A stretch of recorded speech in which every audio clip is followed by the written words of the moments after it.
Hello everyone and welcome to a new episode of Russlandsfarerne. Today's guest is once again another Finn, that is currently living in Petrozavodsk in Russia, who are basically stuck there in midst of this pandemic that is going on, and welcome, or as they say in Finnish. Tervetuloa, Mirko Honkavaara. Thank you. Thank you for having me. So, yeah, my name is Mirko and I'm a Finnish citizen and I don't really know if I would, I'm stuck in Petrozavodsk, but I also live here and work here, so it's not too bad. No, but it's not like I'm living under a bridge or something, but... No, but tell us a little about the current situation, especially in Petrozavodsk. Okay, so as you probably know, in Russia in general, the situation has been improving slightly. There is now a bit under 5,000 new cases every day, I think. But in in the Republic of Carrelia, it has been pretty stagnant for a long time, I think. For the last month or so, there have been steady number of about 30 new cases every day. And a couple of days ago, when I checked the real numbers, it was total in Carrelia was 3,200 infected, and of this number, about 1,670. So I guess a little bit under half or about half are in the capital Petrozavodsk. But when going outside, the life is already seeming pretty normal. The stores and restaurants are open and the public transport is going in like the normal schedules and so on. Of course, everywhere you go, you have to wear a mask. But I think that's pretty much the main thing at the moment. So there aren't really that many restrictions. Earlier we had pretty strict restrictions, like in March and so on. There was like almost 2 months the whole public transportation system was completely closed, so there weren't any buses or trolley buses going. And I think the Republic of Carrelia was actually the only Russian federal subject in the northwestern part of Russia where there were some limitations on the sales of alcohol during the early stages of the virus. And it's kind of funny because when we had these strict regulations, there weren't actually that many cases in Carrelia yet. But when the numbers started to go down in Moscow and St. Petersburg, basically, the very same instant in Carrelia, when we had already had the numbers raising a little bit, then we take off all the regulations, and well, here we are now. Yeah. So at the moment you can buy. Everyone's of course worried about Finnish person being in a place where there are limitations on the sales of alcohol. So no worries. It's all back to normal already. Yeah, because I can imagine it was really boring at the start of that pandemic. Like, how was that? Yeah, it was pretty boring. I mean, there were at first there were even like some pretty strict restrictions on even like moving outside. So it was you were basically allowed to go to your closest store and to the pharmacy and to your workplace, and from work you had to have this sort of certificate that you actually work there in case somebody asks. But for me, nobody ever asked. And yeah, at first the alcohol sales was like from 9 a.m. to like 1 p.m. and then gradually it was like this sales period was lengthened to 2 p.m., then 3 p.m., and then they finally realized that it doesn't really make any sense to have this limitation because there was only a very huge rush to the stores, like always during the last hour of the beer and booze sales. So not very many restrictions at the moment. No. But but everything is fine for you. You are not bored as of now. Yeah, everything's pretty good. Like now we are allowed to like move outside and even we could go to the gym and to the swimming pool and so on. So it's pretty normal now. But in the beginning it was pretty boring. Like for I guess like 90% of the planet Earth, basically. Yeah. But are you allowed to travel to other places in Russia? Like because Russia is big, you know. Yeah. I don't think there are any restrictions, and in Russia they even encourage people to travel domestically. Like there was this national sort of a cashback program where you can get like I think like certain percentage discount for like domestic trips booked through certain agencies or something like that. So I think now in Carrelia, especially in like Sortavala and Ruskeala, there have been lots of people from Moscow and St. Petersburg and so on. And just like a week ago, we went on a road trip to Sortavala ourselves, and from there to Viborg and via outskirts of St. Petersburg back to Petrozavodsk through Leningradskaya Oblast, basically. So there aren't really any restrictions on the domestic. I'm not sure if there are some certain areas where there might be some like local restrictions, but I don't know of any of those. At some point, actually, in Carrelia, the city of Kondoboka and Segesa, if I remember right, they were sort of closed off because those were the places where there weren't any infections and there were infections everywhere around them. So they thought that maybe they could keep the virus out if they like closed all the traffic, but it didn't work in the end. I'm kind of jealous of you now because you get to live in such a big country. But all jokes aside, I'm kind of glad that I'm living in Norway that have those kind of measures that we're having. But because as I understand it, like you are like to express it bluntly, you are stuck in Russia. You cannot come and go back to Finland and back to Russia as you like because the borders are still closed, right? Yeah, it's basically like that.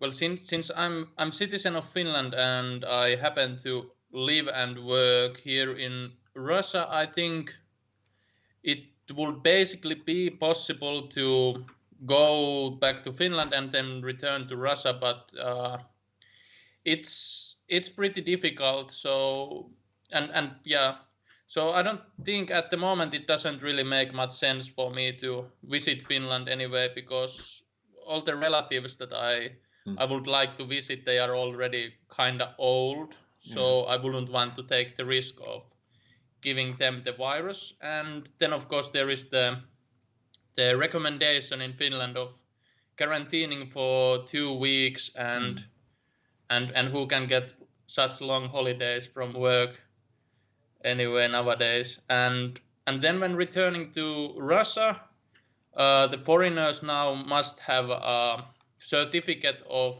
negative COVID test results already when they come to the border.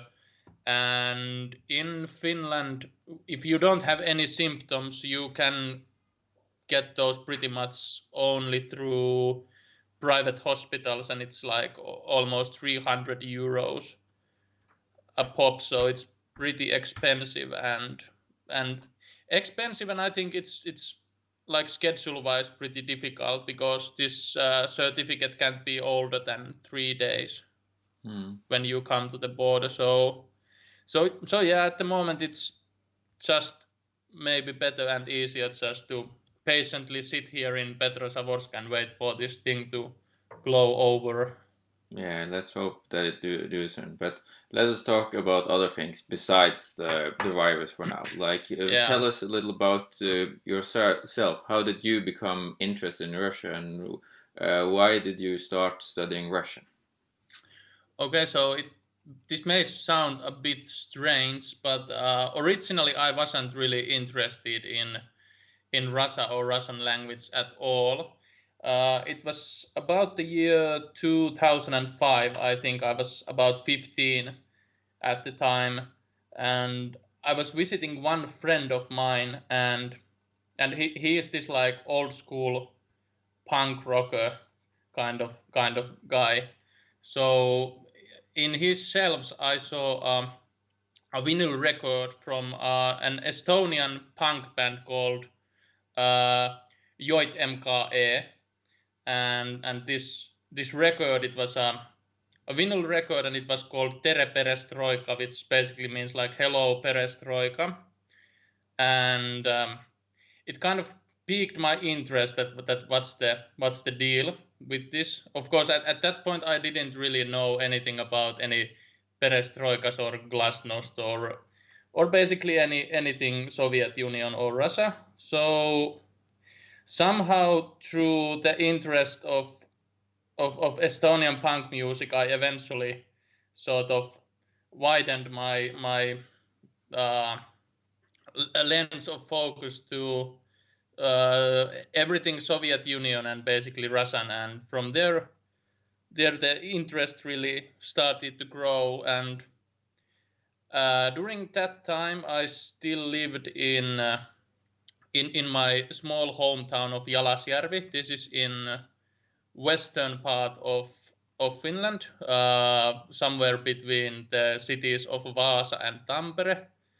And at that point in my small school, it wasn't unfortunately possible to study Russian language. So it was pretty long before I actually started to study Russian. This was when I several years later, when I got into the University of Oulu to study geography. So there, as a minor subject, I eventually started to learn Russian language, and then I also got accepted to this minor study program in Aleksanteri Institute in the University of Helsinki, like these Russian and Eastern European expert studies. So I'm basically an expert in quotation marks in this in Russian and Eastern European things, even though I don't really know much more than anyone who reads newspapers. So, but yeah, from there, eventually I started to learn Russian, and then later as you know, I went to an internship in the Finnish consulate in Murmansk, and well, that's where we met. Yeah, that's cool, because we met. There was like a bowling match between the Norwegian consulate and the Finnish consulate, and Finland actually won. So yeah. But I don't mind being beaten by Finns. It would have been worse if we were beaten by Swedes. But yeah. And I always tell that our team probably won only because I didn't really bowl. I was only drinking beer, so so that was probably our team's benefit. Yeah, it was probably your benefit, because I'm bad at bowling too. Yeah, and then after the internship in Murmansk, I found work here in Petrozavodsk, and just for the record, I'm still studying also, so still working on my master's thesis too. But maybe it will be maybe I will finish school by the end of this year, hopefully. Yeah. But tell us a little about Petrozavodsk itself, because I know the city pretty well too, because I went to summer school there in Russian language 3 years ago, and it's I think it's a very little, a little cozy little, not a village, but like a medium-sized town, according to Norwegian standards and probably Finnish standards too. Yeah, it's well, Petrozavodsk, it's the capital of the Republic of Carrelia. It's it's on the lake by the lake Onega. That's the second biggest lake in Europe, and it's about 270,000 citizens or so. It's actually slightly larger than the city of Tampere in Finland, which it's actually pretty funny because for like Finnish standards, Tampere is pretty big city, but Petrozavodsk for Russian standards, it's almost like a small hamlet, basically. And to be honest, I think Petrozavodsk doesn't really feel as big city as Tampere, for example. But maybe I think Petrozavodsk is probably a bit more dense, like there are more high-rise buildings and so on, and Tampere is a bit more spread out, probably. And I think it's pretty quiet and calm town. It's pretty nice. Like the lakeside is very nice, and pretty much the only complaints for me is that I really like riding a bicycle, and it's not so easy here. Like at the beginning, it was kind of terrifying, and it was a bit difficult to find good like routes to cycle. But now I have grown much more courageous, and I have actually found like some cycling infrastructure, which it's not very widespread, but there is some. And then the other problem is maybe that it's not very easy to visit, like go to some other cities for the weekend, for example, because the airport, it has only like some flights to Moscow, and I think the schedules aren't really that good for like working people necessarily, and well to St. Petersburg it's about 4 hours by train and 7 hours or something by bus, and the train schedules aren't really that good for working people either, and everything else is just so far away that it's really sort of difficult to leave. Yeah, but it isn't Carrelia basically for weekend. Yeah, but it isn't that remote compared to other cities in Russia. Yeah, I think there must be much worse cities too. But it's kind of funny to think that Murmansk was so far away from everything, but it was actually pretty well connected. Like there were several daily flights to St. Petersburg and to Moscow. But yeah, I'm pretty sure there are much worse cities in Russia in this sense than Petrozavodsk. Yeah. But but it's because Carrelia, like the republic where you're staying at is actually where most of, or like a huge part of Carrelia used to be a part of Finland earlier, and the language, or like the national language there, that was more widely spoken before, but there's fewer people speaking it. It's a language called Karelian that is very similar to Finnic, Finnish. But when I've been there, I've seen like there's some, I wouldn't call it identity. There's a strong connection to Finland.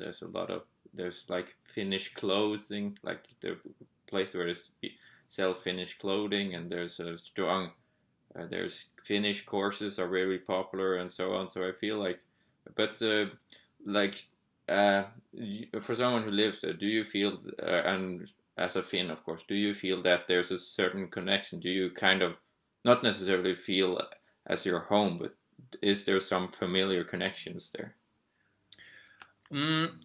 Well, yeah. It doesn't really feel exactly like home, but I was actually surprised how many people who I meet at work, for example, who know at least like some Finnish, and among like older people, it seems like it's more common to actually know Finnish than to know English, for example. And it's true that you said that there's seems to be quite a lot of like people go attending Finnish courses, and at the State University of Petrozavodsk you can actually like do majors on Finnish language and literature and so on. So yeah, there are pretty strong connections, but it's also it's kind of shame because it almost feels like this some sort of popularity of Finnish language. It kind of comes from the backskin of the Carelian language, I think, because Carelian language you can't really hear it anywhere. There are like signs that are in Carelian and of course also in Finnish. And there is this newspaper called Oma Mua, which is in Carelian language, and in the television there are like these daily news broadcasts that are in Finnish, Carelian, and the Webs language. But apart from that, it's really rare to hear Carelian spoken like on the streets. I'm not sure if I have ever heard anyone speak Carelian like outside TV. Even when visiting places like the Olonets region, where the population, like over half of them have in this count, they have said that their ethnicity is Carelian rather than Russian. Still, you can't even in Olonets you can't really hear Carelian language spoken anywhere. At least I couldn't hear. I have read that there are some villages in like the Kalevala region in the northern parts of Carrelia where there are actually people who like day to day speak Carelian, but I haven't really had the time to visit there yet. Yeah, maybe you should, or maybe that is on your list too. Yeah. Unfortunately, it feels like those places are kind of remote, and it feels like I should get maybe a bit more off-roady worth car than our crappy Ford Focus from 2000. But yeah, it's definitely on my list.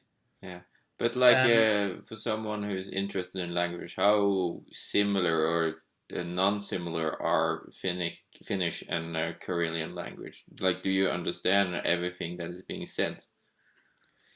Not everything, and I think it depends, because as you probably also know that there is not like a single one Karelian language, like there is no official written form of Karelian. So there are like I think maybe 3 or even more like very different dialects, and I think it's the so-called like Northern Karelian dialect that is like closest to Finnish, and then like in the south it's already like pretty difficult to understand. But I would say that from the newspaper, the Oma Mua newspaper, I can maybe understand without problems like 80% or something like that. But it depends a lot on the dialect used. And then there is also the Webs language, which I think that's almost more close to Estonian. But yeah, it's pretty close. Like I think in Finland you could easily fool people to think that you speak Karelian if you just like swap some Finnish words to Russian ones and replace all the s sounds like with sh sounds. Like in Finnish, cat is kissa, and in Carelian it's kissa. So basically, if you like spoke with a hot potato in your mouth, then most Finns would probably already think that you are speaking Carelian. But yeah, I don't really know that much about the like grammatical differences, but I think Carelian is the closest language relative to the Finnish language.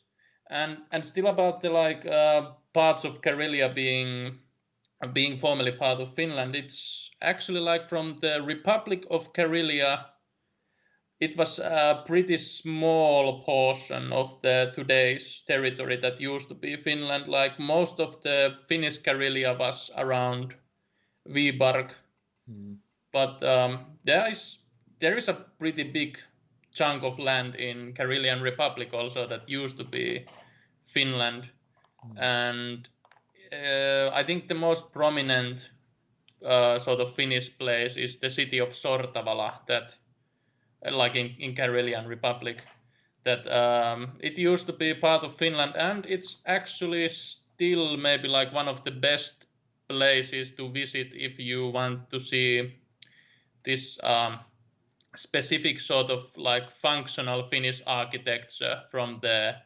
1920s and 1930s, because in Finland all those places were already bulldozed in the 1970s and something else was built there. But other than Sortavala, it's actually pretty difficult to tell from these places that they used to be part of Finland, because most of the buildings were unfortunately destroyed during the war years, either by the Finns who left the place or by the Soviet troops or whoever. And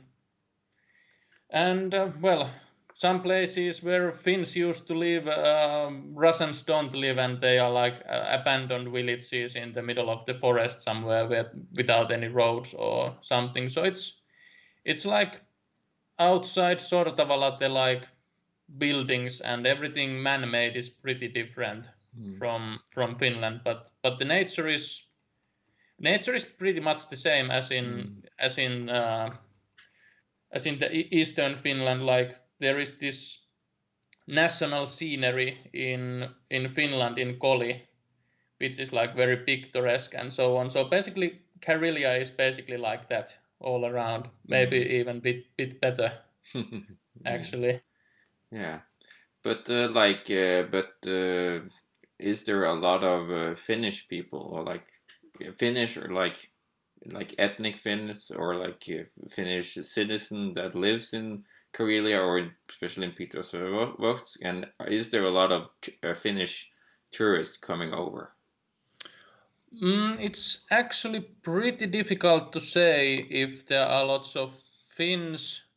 I know that there are some ethnic Finns who live in Carelia who have never actually had Finnish citizenship, but I have no idea of the exact numbers, but there are some.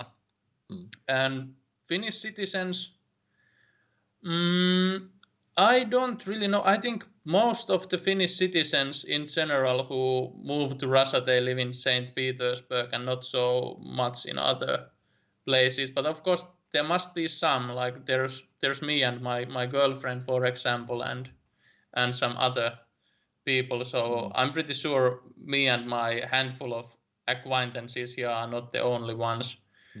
And about the tourists, well, of course, at the moment there are none because of this corona thing. But normally, I think the like Sortavala region, which it's close to the border, I think it's pretty busy during the weekends with Finns going there. And of course, there are lots of like Finns who come to the Russian side of the border to do like cheap shopping and so on.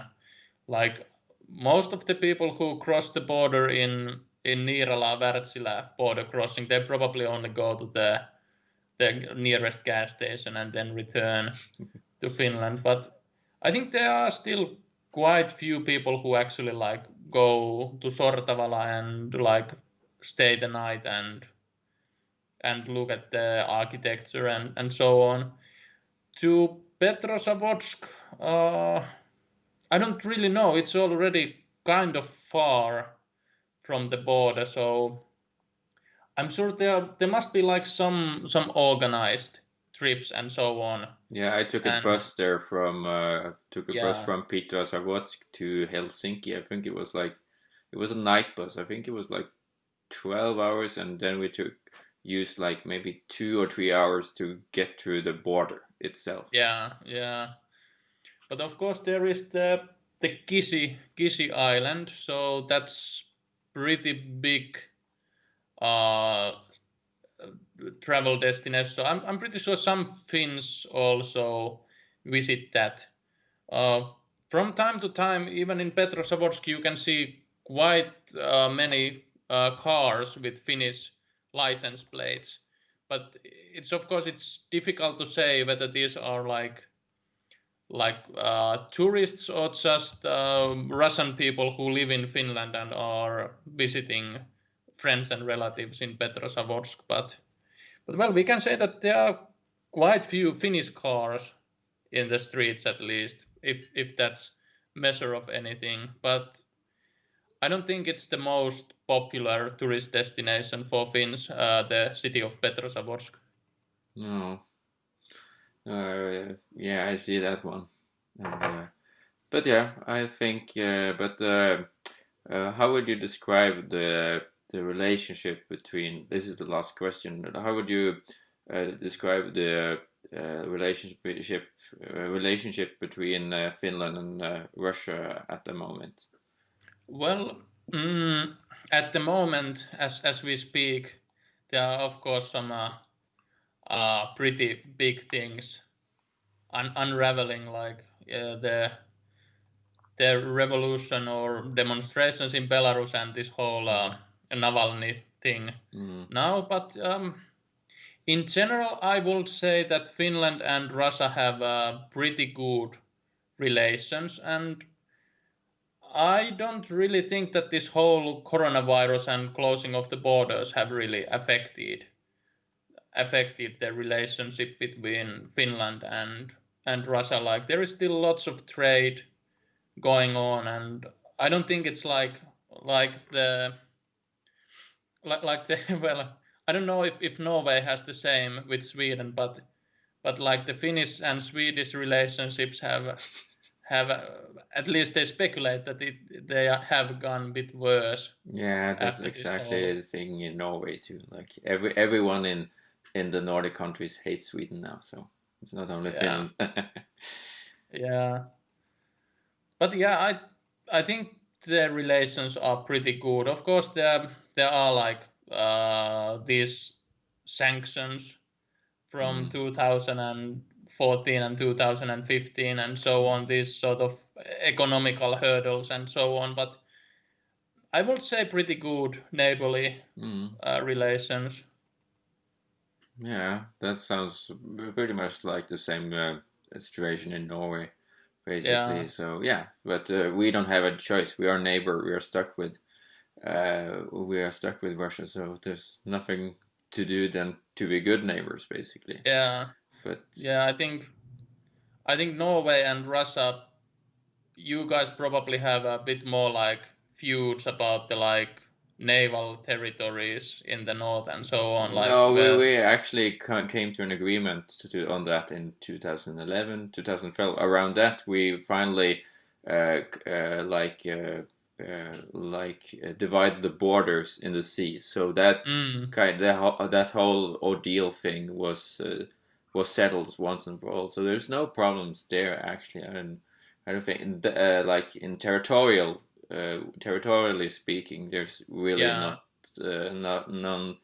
no disputes now. Of course, except that the border is of course closed. Yeah.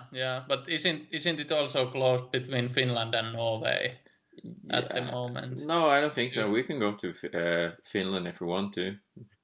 I don't know what's the situation now, but I think at some point the border got closed again. Yeah. I don't know if it's very recent or not. Yeah, I don't read the news, so I don't know that. But there was this period from late June and till now, I think, or recently, that they were allowed, or Norwegian were allowed to go to Finland without spending some time in quarantine afterwards. Yeah, but yeah, I think that that is all, and thanks once again for coming on the show, Mirko. Yep, thanks for having me. Yeah, and I hope that you might go back to Finland soon, and that I might go to Russia soon, and maybe you can visit us in Petrozavodsk. Yeah, I hope it's possible. Yeah, I hope so. But yeah, then so goodbye for now. Hyvesti. And Hyvesti is pretty harsh. It's like goodbye forever, basically. So what should I say? So let's maybe say more like moro. Moro. Or something. Yeah. Moro. Bit of Tampere dialect there, yeah. Yeah. So yeah, thanks for having me. Yeah, thank you, man. Bye. Bye.